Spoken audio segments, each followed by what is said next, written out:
টুনি আর বল্টু এসে দাঁড়ায় রূপকথার বাগানে। হালুম, তোমরা এখানে কেন এসেছো? হালুম। আমি এসেছি রূপকথার পরীর সাথে দেখা করতে, আমার মায়ের জন্য ওষুধ নিতে। হালুম, ও আচ্ছা, তাহলে শোনো তবে।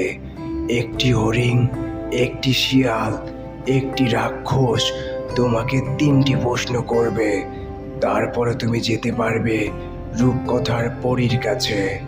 তোমাকে অনেক ধন্যবাদ বাঘ মামা, তুমি ভালো থেকো।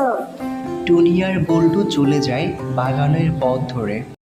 বল্টু, এই সেই হরিণ, সঠিক উত্তর দিতে পারলেই তারপরে তুমি যেতে পারবে পরীর কাছে। ঠিক আছে টুনি। এই মিষ্টি হরিণ, বলো তোমার কি প্রশ্ন? আচ্ছা বেশ, তাহলে শুনো তবে। আমি চাই মিলেমিশে থাকে সবাই ভালো, গাছের ছায়া মাটিতে পড়ে নিভে যায় আলো। আমার আলোয় তুমি হাঁটো, তবে তোমার পথ কেন কালো? এটা হলো চাঁদ, কারণ গাছের ছায়া যখন মাটিতে পড়ে তখন আলো চলে যায়। আমরা যখন রাতে হাঁটি আমাদের ছায়ায় পথ অন্ধকার হয়ে যায়। এটা হলো চাঁদ। বাহ বাহ, খুব সুন্দর। তুমি তো খুব সুন্দর করে বলে দিলে। যাও তুমি রূপকথার পরীর কাছে। চলো বল্টু, এবার চলে যাই শিয়াল মামার কাছে। বল্টু আর টুনি চলে গেল শিয়ালের কাছে। শিয়াল মামা, তুমি বল্টুকে প্রশ্ন করো, বল্টু উত্তর দিবে।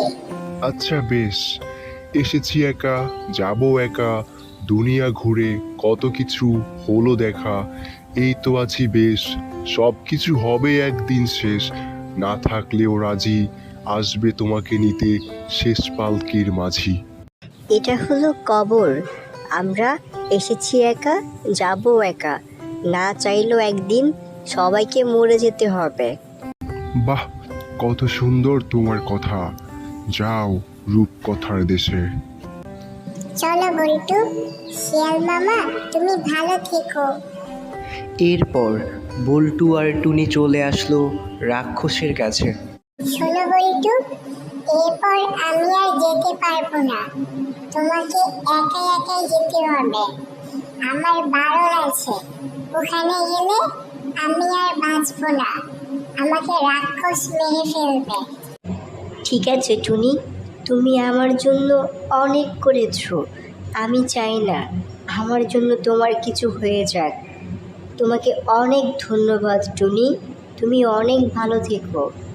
ভালো থেকো বল্টু, বিদায়। এরপর বল্টু এসে দাঁড়ালো পরীর বাড়ির সামনে। হঠাৎ করে যেন জেগে উঠল রাক্ষস।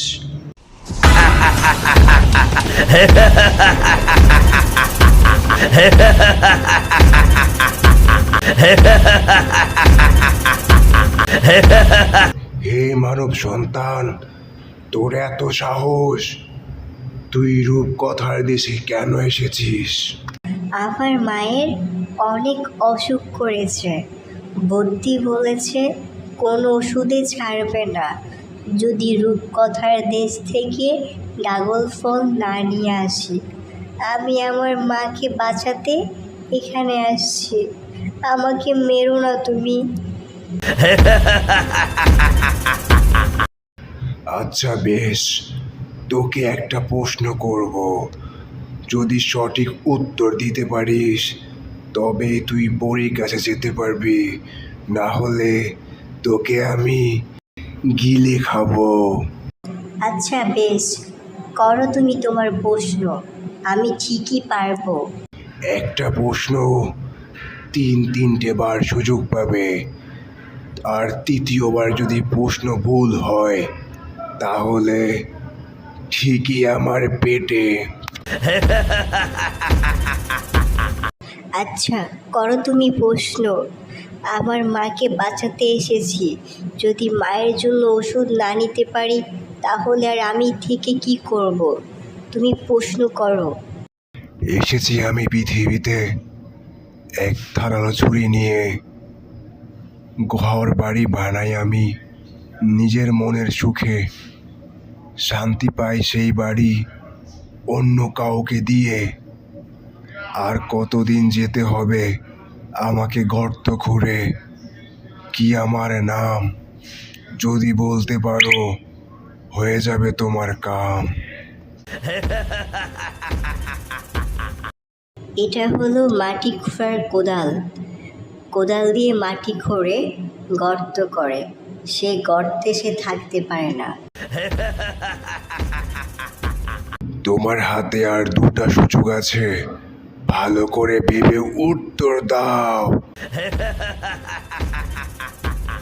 তাহলে এটা হবে কুকুর। কুকুর মাটিতে গর্ত করে, কুকুর তো গর্তে থাকে না। এটাও হয়নি, এবার তোমার শেষ সুযোগ। এবার না পারলে তোমাকে আমি গিলে খেয়ে নেব। তাহলে এটা হবে কাঠুরে। এটা হচ্ছে কাঠুরে পাখি, যে পাখি সারাদিন গর্ত খুঁড়ে যায়, সে অন্য কাউকে থাকতে দেয়, সে গর্তে থাকে না, আর সে জানে না কতদিন তাকে গর্ত খুঁড়তে হবে। বাহ, তোমার উত্তর সঠিক হয়েছে। তবে শোনো, তুমি যেই পরীর কাছে এসেছো সেই পরী ঘুমিয়ে আছে। যদি গান শুনিয়ে তার ঘুম ভাঙাতে পারো তবেই তুমি তোমার মায়ের প্রাণ বাঁচাতে পারবে।